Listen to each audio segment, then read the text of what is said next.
Oh, yes. Mmm. Apple juice is delicious. Anybody that doesn't like apple juice can't understand you as a person. Let's turn that off. Oh, that's better. Ah!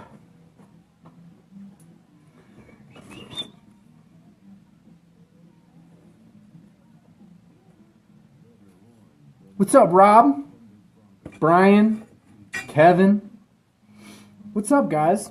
I can't turn my music up at all to make this more interesting because I can't get shut down again this week. I got too much going on. I'll probably have a number of live videos throughout the week, so I gotta chill on the live music. What's up, Roland? Thierry? Thierry, is that how I say your name? Robert, what's up? Brian, Rob Wettinger. Miss you, dude. Joe Honeycott, nice to see you. David Maple. David, I grew up with Pat Pirelli videos. My dad was, we had horses growing up, so my dad was always like watching stuff, The Natural Horseman and all of that, Jared, what's going on? Jasper. Okay, let me see something here. Hold on. Jasper. All right, guys, let me start off by saying how fucking cool it is to be in the Brotherhood. So, or for me, I have talked to guys who are like, what's up with this, brother that, everybody's a brother, it's silly. And I'm like, well, yeah, if that's the kind of person you are, it's probably silly, But for me, it actually means something. So I talked in another video about how cool what everybody here does is. Like, if I'll put up a post and I'll say, show me what you guys like to do. And it'll be like, Kevin Castle, what's up? Dan Perdum, what's up? Jeremy Wagner's here. Good to have my friends. Brian Afros is here. But, what's up, Gary Lawson, Chris? Let me get back to what I was saying. But so, I'll ask you guys to put up what you like to do in your pastime. And everybody's pastime is shit I, think is cool as hell. From, off-roading, jeeping, off-roading, fencing, blacksmithing, knife making, sword play, shooting guns, fucking sports, the whole deal. I'm sorry, I'll try to keep my swearing to a minimum. I didn't bring my bottle of rum, and this is what I'm getting at. So some guys are like, well, it's stupid to have the Brotherhood. I don't think it's stupid. I think that the Brotherhood is cool because it gives guys with common interests a place to be. And we've hooked a lot of people up that need help from being a Brotherhood. And some people that don't need help got hooked up just because it was cool. So that's stuff I like. Claudio Sobral. Me gusta, mi bro. I love my brother Claudio Sobral. So today, I get a message saying I need to check my mail. And I go outside and there's a delivery. Now, in a lot of posts, there's some scotch drinkers here. My connection sucks, so sorry guys. But there's some scotch drinkers here. And I said, I love scotch. I'm actually a big scotch fan. And my favorite is Lagavulin. Yeah, because this stuff's... Alright, I'm going to swear. This shit is peaty and delicious and fantastic. It tastes like leather and smoke and everything men should love. And I got it from a group of brothers on this page. So, guys hook each other up through here all the time. And I want to read this because it made me feel good. Just to show our appreciation, thanks, Peter, and hope you enjoy. Sorry we couldn't get the 37-year-old scotch, which was about we were just about $3,000 short. But it wasn't one person. And I've got, stuff from guys, and I don't usually like to share it because there's a lot of people out there that, they're not getting stuff and it hurts to see other people get stuff. But this was multiple dudes that put it together. So, Garrett, Jasper, and Mark, you guys, I really appreciate it. And so, because of my appreciation, I would like to have my first drink from this bottle with my Brotherhood brethren. I usually don't shoot good scotch, but I will take a nice large drink of this for you guys. Laramie, Logan, Jesus, good to see you. All right, cheers, guys. I mean, that's like if God was a blacksmith and he drank scotch, this is what he would drink right here. Lagavulin. It's like, that's delicious. Some of the other scotches that aren't like, don't have that peaty smokiness, I don't get into. This, so good. So good. Okay. So other questions. I said I was going to talk about some questions that were going on. There were some size and comparison questions about the Grizzly, the Honey Badger, the 1911 Elite, and the Kodiak. And so most of you, or a lot of you guys, have a Grizzly. Now my Grizzly's super beat up, but here it is. I use this guy. I love my barbers. And here is a Bark River Grizzly, okay? Looks bigger than it is, actually, from my view. Here is an SE6, all right? So if you guys are wanting that comparison of a Grizzly to an SE6, here it is, okay? The Grizzly's a totally different knife than your SE size knife. This is a larger camp knife in that roll. It's not a chopper. This is an all-purpose. When I made these, they were meant to be kind of like a one-blade option, one blade. So this is a more all-purpose knife. It's not a chopper. If you want a chopper, the chopper is going to be the Kodiak. The Kodiak is a very significantly different blade than the Grizzly. The Kodiak is, this is a 10-inch cutting edge.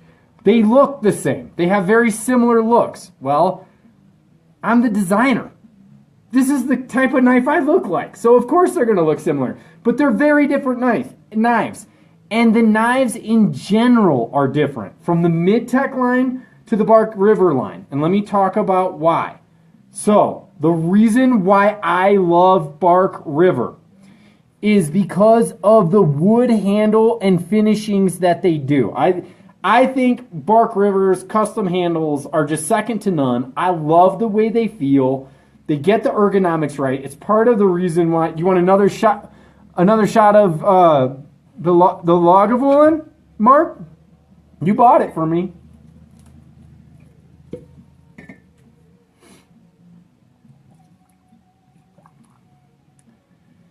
If anybody else has a cup, this is the last one I'm doing because I'm not trying to get drunk, but to the group. Bert, what's up? Hillquest, my friend. Michael Hadaway. Hi, sir. Matt, good to see you. Like if bears made honey, that's what the bear honey would taste like. That shit is that is fantastic. Okay. So, if you're looking for a handle that's affixed to the knife and is not removable, I recommend the Bark Rivers, especially if you're looking for wood options. With the knives I am going to make, I'm having them done with removable handles. It's a field stripping thing that I like. It was a concept that I wanted, and I wanted to make different knives than what I was designing for other people. So the handles are removable. They have wood inserts in them, so they are beautiful still. But for that full wood look, you want the Bark River. If you're more into the micartas, but you wanted just a wood flash and you want to be able to take your handles apart, that's where the Mid-Techs come in. The Mid-Techs are not made by Bark River. Bark River and I have a lot more knives coming out, but the Mid-Techs aren't made by Bark River. They're going to be made by me. They're being made by me. They're being funded by me and made by me. So let's do a comparison of who's getting a Honey Badger. Hit like if you're getting a Honey Badger. For you guys getting a Honey Badger, this one's just back from heat treat, and I've done the grind on it. I'm working on the different finishes that we can have. So for example, here's a 1911 Elite with a bead blast finish. Bead blast finish is like what I'm really leaning towards and what I would like to see. We'll see. Here's the 1911 Elite, and here's the Honey Badger, okay? I'll put the grind on them, then we'll bead blast them, or they'll be two-tone. we'll see what happens. I got to do more work on them. I got a lot of work. The 1911 Elite, I'm not going to lie, has become one of my favorite knives, period, of all time. I just like it. If you're buying a knife for your son who's in the Boy Scouts or Cub Scouts, or you need a camp companion knife that can do everything, this is the knife I recommend. And so someone asked me, well, I only back Peter, thanks, man. The two-tone, Michael, we'll see what happens. It's hard to say, because this bead blast finish is super nice. I don't know yet. I haven't answered that for myself. Okay, here is an SE6, all right? Here is the 1911, or the Honey Badger. The Honey Badger is slightly bigger than an SE6, and it's got a flared rear handle for better, securing of your hand, less movement in it, in my opinion, than the SE6, and kind of is just a sexier look. The 1911 Elite shares that same handle. What's up, Jackie? What's up, Kirk? What's up, Joe? Good to see you guys. So those are the differences in those knives. I built them, I made them specifically because I wanted to fill the gaps in the knives that I thought were necessary. What's up, Zeke? Here is an S35VN 1911 Elite custom for Mike Hadaway. I heat treated it. I got to reheat treat it because I've got to get it to the hardness I want. I got to get a hold of Mike to tell him what's going on with that. But look, here's the similarities and differences. On the 1911 Elite for the Midtech line, it shares the same handle as the Honey Badger. The handle material comes up, this grind will come all the way back to here, and the handle comes down and around like this, okay? For you guys that are saying I should have pre-ordered both, knife ship free still is going to have 200 knives. So it's not, there's going to be knives. Don't worry about it. The handle material comes past here. So that guards better on this knife. On the custom ones, you're right up against the blade. Now, why is it different from one to the other? If you forge knives and you do brute to forge, this area has been hammered, so it's not perfectly flat.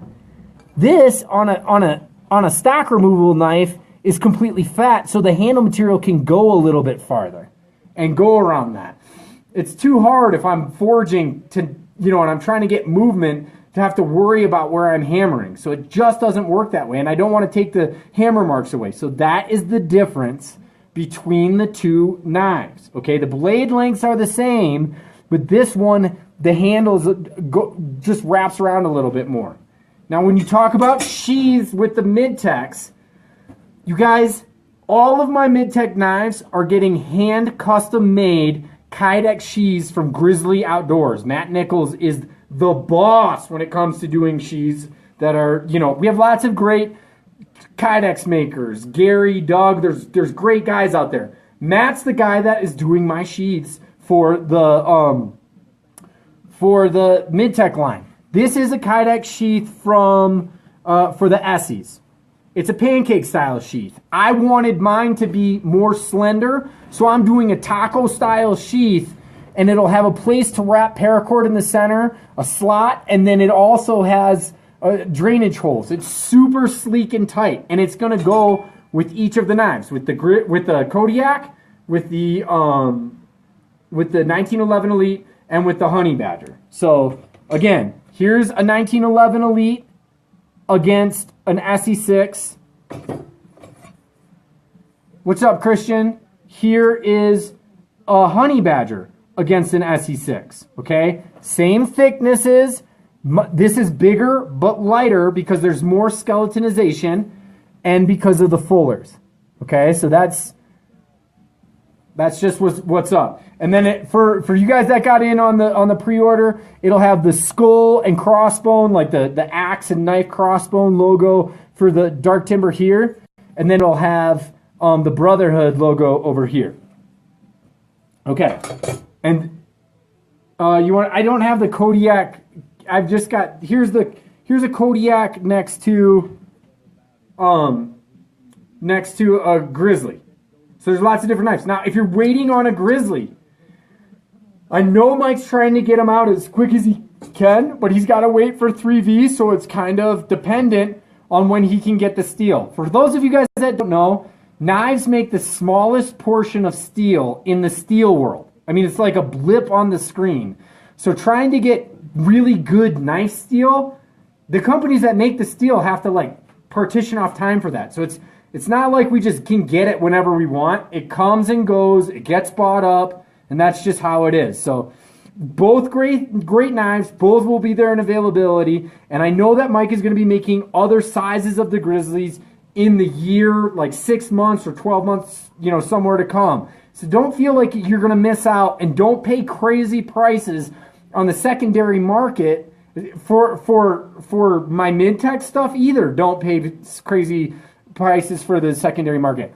Convex grind. No, it is not going to be a convex grind, Joe. I am trying to make my own style of knife when I do my mid-tech knives. I didn't want to just do what Bark River was doing because they already do it so well.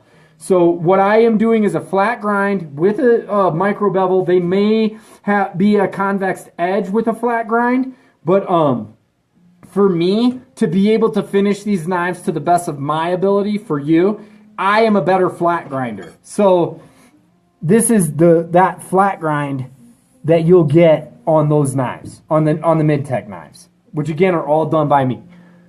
Hey Sonny, what are you doing to worry about breaking the tip of a 3V knife? Okay, so Zeke is asking what we're going to do as far as testing. This knife is specifically here to be tested. So I'm going to beat the fucking shit out of this knife on video to make sure that the heat treatment was good. I am going to beat the hell out of this knife. Okay, if you guys have recommended, I'm going to hit it against crazy stuff. I'm going to go to town on this knife to make sure these knives are good for you. It is my dream in my life is to own a full-blown knife company that really makes the best knives in the style that I make them. So in order to do that, I'm going to test these like my reputation is on the line, because it is. It's on the line. Okay, so that's that. That's sexy. Brian Hill's watching. Hey Brian. Garrett, thank you so much for the scotch. Don't spill the scotch. Okay, one more drink of scotch because the guys bought it for me and I don't want to disappoint anybody. All right.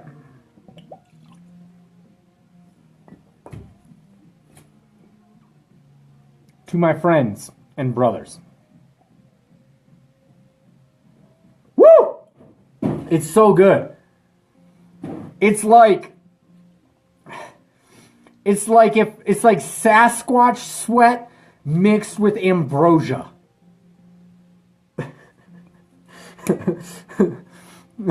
What's up, Laramie? Joe. All right, guys. What am I working on right now? Well, you saw the 1911 Elite in S35VN. This is a Buffalo Fighter. So some of you guys have never seen a Buffalo Fighter before. It's a knife I've been doing for a long time. 2 years now I've been making Buffalo Fighters. This is a 1/4-inch Buffalo Fighter that I'm doing for a customer. It's going to be done in Hawaiian koa. So that's one that I've got going on. I have some San Mai that I'm working on. This will have a stag handle. So stag handle, San Mai. These are all sold. I'm going to address selling Squatch Sweat. Yeah.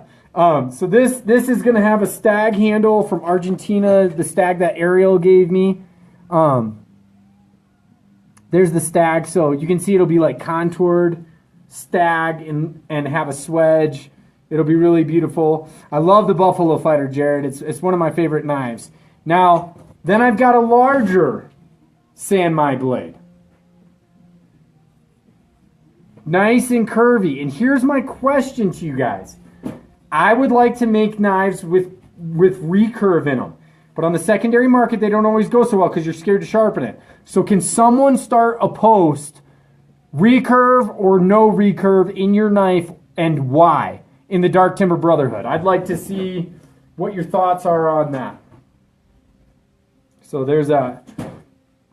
Do you have a Sasquatch named Knife? I do. Laramie Jackson, Ralph Rambo Hillquest has the Sasquatch. He's the owner of the Sasquatch.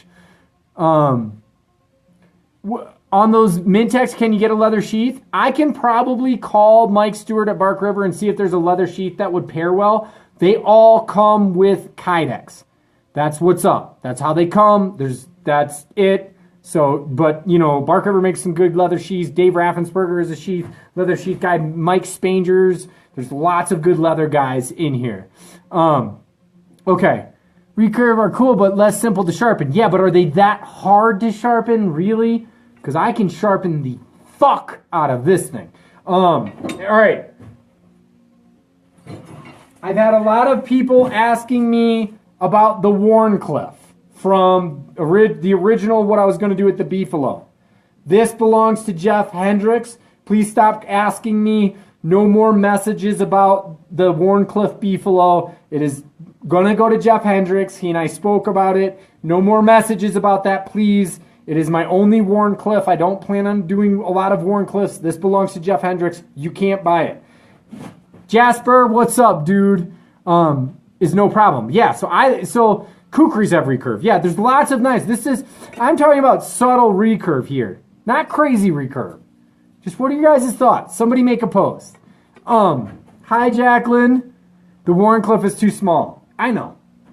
It should have been bigger. It's silly. It's a silly Wharncliffe. Okay, you guys, I know I promised I was gonna, just for the guys who bought the Lagavulin for me, I just want to make sure to properly thank them. Just a scooch, a sniff. It's nothing really. To the Brotherhood.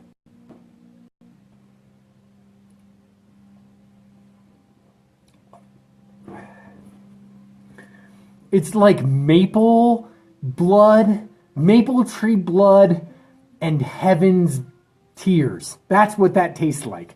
It's amazing. Lagavulin is the best. You can sharpen your grizzly just fine, but it also has a convex. Yeah, some people say convexes are hard to sharpen. I don't think so. I think convexes are easy. Okay. Here, what else was I going to address? There's a lot of guys who have been asking me questions. What's up, Jim Stewart? I've been getting a lot of questions about why, they'll message me about getting a knife on my list. For almost a year and a half, for almost 2 years, my books have been closed. So if you're messaging me about a new knife, it's not going to happen right now. There's no point in, I get hundreds of these messages a day, hundreds of emails. It's impossible for me to keep up with it. I keep trying to tell people my books are closed right now. But it doesn't mean there's no availability of knives. This week, I got online and I said, hey guys, I just have a knife in my head I want to make with the stag handle. First come, first serve. Fair price gets the knife first. Who wants it? This leads me to my next thing. If you are trying to raffle on my page, you get booted. Okay? It is fair price for the brothers. Why can I raffle, but you can't? I'll answer.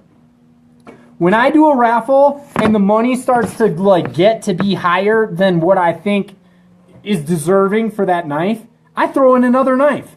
And then I throw in another knife. Because I believe in being fair to people. So guys that are just trying to make the maximum amount of money on the brothers, it's not okay. It's not allowed on my page. It doesn't happen. I'm the only person that does a raffle because I know I'm going to be fair. It's not about taking advantage of people. If you have a knife and you want to sell it for fucking $800, put $800 on it and let it be first come, first serve. But don't have people fighting over it. I don't appreciate that stuff. And I tried to say it on my last post, but it got taken down.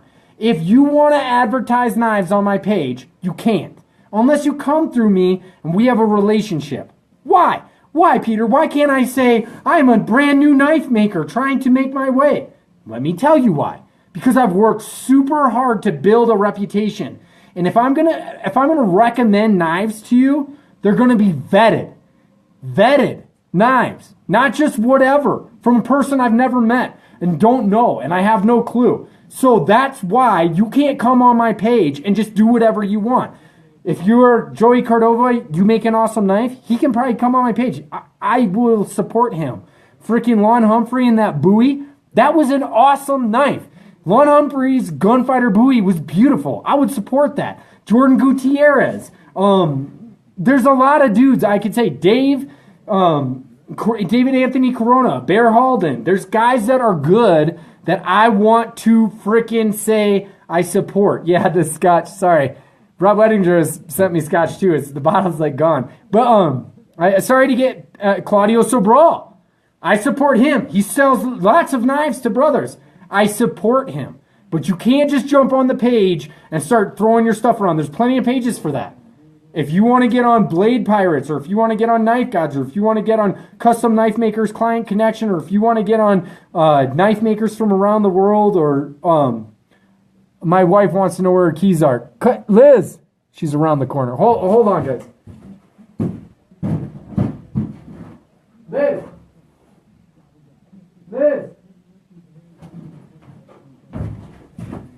Okay, can someone message Liz and tell her I have her keys? I have Liz's keys. Please, just message. If you're friends with Liz, message her and say I have her. I have her keys. So that's my rant about people posting their stuff on the page. I mean, we let people sell leather goods, all sorts of goods. Thank you. Really, even you guys should be vetted. It shouldn't be a free-for-all because I have to support what gets sold on. I'm back. Sorry about that. Okay. What? All right, I'm back. Sorry, guys. I'm sorry I'm getting impassioned by it, but it's just there's reasons why I've said what I've said. It's there. You know, we make the rules on the group for a reason. So here's the next thing I was going to talk about. If you guys are just here to watch about knives, now is when you can go. If you don't care about brotherhood stuff, just go. Now this is something totally different. I'm not going to talk about knives now. It's different. What's up, Alexandra? Alexander, Jeff, people can't expect to ride your coat. I get it. Jeff Davidson makes great knives. Great bladesmith. Next question I had was, what are my thoughts about forged knives as opposed to stock removal knives? This is a really hard question because it's going to offend some people. So get ready to be offended. Are you ready? Give me a bunch of thumbs up for offensive language. Thumbs up. Yeah, he's going to offend somebody. I don't think a forged knife is any mechanically better than a non-forged knife. And I'm a forger. I'm a blacksmith. I'm an accomplished blacksmith. I do a lot of forged knives. They're not specifically better. If I make a knife with 1095 or W2 or whatever steel it is, it's not just better than a 3V or A2 or any knife from Bark River or from Essie or from wherever. It depends on the person that does the heat treat. So whatever that heat treat standard is, that's how good your knife is. Your heat treat. Now, what is special about a forged knife, and why are my prices more than a stock removal knife? I can make a stock removal knife in less than a quarter of the time I can make a forged knife. Period. If you're really going to forge a knife, it takes longer, and it takes passion. Not that there's no passion in a stock removal knife, which can be just as good as a forged knife. But is there as much of that love put into it? Is there as much time? No. There's not as much time in a stock removal knife as there is a forged knife.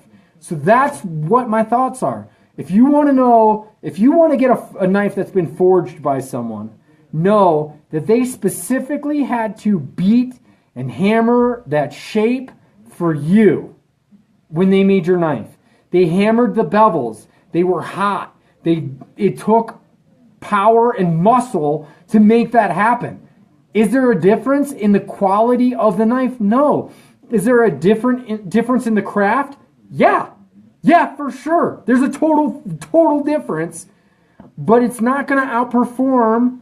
It should not outperform a Bark River knife. A Bark River knife with a convex grind should be a great knife. It's the time and love. I promise you that I embed myself into knives I make. Ask any single person who owns a knife made by Peter Kohler if you can feel me in the knife. Ask them, they're here. You should, because I value each one of those knives I make like children. So does the stock removal guy. I believe, like, if you get a knife from Dan Tope, he puts his heart into that knife. When you forge, it takes more time to do that. It is what it is. It is what it is. There shouldn't be a question. Steel is steel. I'm not compacting. And this argument about, like, reuse steel, you know, can I use steel? I got it out of a 1935 Ford, I don't know, whatever, T-bucket. The reason why I don't use used steel is because I want to know what I've got. If guys that do it, I totally understand. That's how I started. But once I got my finances together, I started buying vetted steel, so I didn't have to worry about stress fractures in the steel. That's not to say guys that use old steel sometimes they turn out a product that will do amazing things. But they've got to test each of those knives and be sure it's going to do that, because you don't know for sure. Not everybody. One guy I saw said, well, I've gone to a university to make sure it's the finest quality 1095. Cool. Good for you. That is a good thing that you did that. But does every guy that gets a leaf spring go to a college of engineering to have it tested? No. So do they know exactly what it is? No. Know what you're buying. Know what you're buying when you buy something. It takes heart and soul to make these knives. There are good knife makers out there that don't like me, that I don't particularly like them, but they make good knives, and I could recommend them, even if I don't like them, because that's what this is about. It's about using good materials, having good grinds. It's not just about personalities. It's about the love that's put into each knife. That's what this is about. Let me see if there's any. This is exactly why we're here. Thanks, I appreciate that. These rings are made of the finest 5160. Maybe they are. And I use a lot of, I used to be a 5160 steel pounder. I think it's great steel. It is what it is, guys. Okay. Now I'll get off of knives. I had one of the coolest experiences this week that I want to share with you. So it's about knowing who you are as a person, okay? My whole life, I've been told that I'm Italian. Okay, this is gonna be tough. If you don't like just getting to know me, get lost. Go now. You can leave. You don't want to be here. Okay, ADCRV2. I love ADCRV2. Lagavulin. One more taste, just a taste for you guys because of the brotherhood.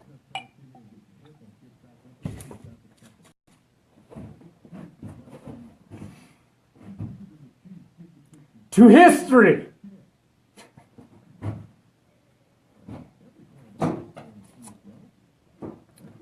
I'm not. Zeke, I'm not an Italian. Here we go. Okay, so my whole life I've been told I'm an Italian gypsy that comes from like Palermo, Sicily, and Sardinia. This is partially true. But my brother Paul did one of these DNA background checks. Now let me say this. In my family, I'm only 5'10", but I'm taller than everybody. Everybody. And I'm the only one who's hairy. No one else grows a beard. They all have big noses. They have blue eyes. It's just what they look like. They look Roman. I've never identified with my history.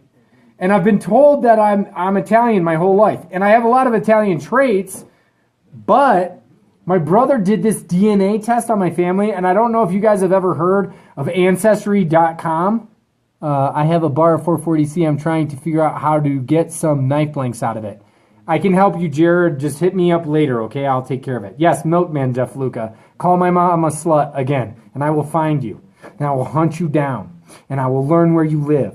And no, I'm just kidding. You're okay. It's just a joke. Okay, so listen. My brother did this Ancestry DNA test, and it turns out my ancestors were on the fucking Mayflower. Of like the 45 people that lived, I am related to them. I would read you the details, but they're on my phone. I go back as far American as anyone in the history of fucking America. How cool is that? My family was on the Mayflower through my grandfather on my dad's side. So cool. And we were Scottish knights. Knights! Sorry about that.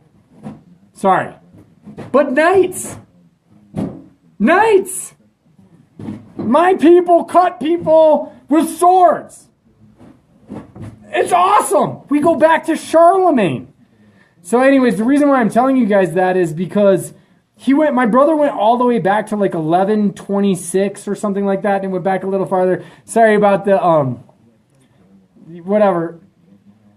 I just think it's so cool that you can live your whole life, you're thinking you're something, just to find out you're totally, your background's totally different than you thought. And here's my point, and I'm going to get existential on you. I post a lot of inspirational posts for you guys. I'm going to tell you that in my history of my life, I was a total drug addict reject. I'm not anymore. And I probably have drank more tonight than I have in like 2 years in any one sitting. Who you think you are and what you identify with doesn't have to be who you are. It's cool that my family comes from the Mayflower. It's super cool. I'm really actually excited about it, especially on Thanksgiving. But the thought I really had about it was, you get people that are so stuck in thinking that the person they are today is who they have to be. And you don't have to be that. You can totally overcome or be anything you want. Sorry. I don't mean to be like this, but it's true. You can really do what you want to do in your life. I went from being totally fucking fucked up to working in a hospital to living my dream as a metal worker and knife maker. And my word to tell you, Elizabeth Calhoun is here. If she told you my reputation in Jackson, Michigan, it wasn't good. It wasn't good. And when I left home, it was even worse. You can follow your dreams and be what you want to be, but you have to work your ass off. I never could have believed I went to visit Claudio Sobral. It was a dream come true to me. And yeah, I am a Viking. I am a Viking. Marcos, I am a Viking. This is my life now, is hunting and making knives and doing this shit. And so, you guys, if I can, I post inspirational videos. If I can inspire anybody to say, you don't have to be what you think you are, you can just be what you want to be, you really can. And fight for those options. Now, in the next couple weeks, I have a lot of work to do to get these knives out to you. And I have said that I'm going to have like the second or third week of December, I'll have the mid-tech knives out. I'm not going to rush your knives. So if it's the fourth week of December and we're coming on Christmas, or if it's the week after Christmas, I really apologize for being late. But I got to do the right thing with these knives, guys. They have to be the best knife I can make them when they come out. And I hope you're still there to support me. And if money's short, I understand why you're not. But I'm going to make it. I'm going to make it happen if I can by the third week of December. But if it's not right, I won't do it. I'll tell you a short, quick story. When we were starting to do the knives, I had 135 knife blanks that were for the honey badgers that didn't make my cut. and I scrapped all of them. And that was because I don't care if I lose money on this or if I make money on this. I want to make money, but I want to make my name on these knives. So I'm going to do my best to do that. You guys, I've had a really good time chatting with you. One of my friends just messaged me and said I'm not supposed to work on knives anymore tonight because of the scotch I drank. I'm gonna go inside. I'm gonna chill.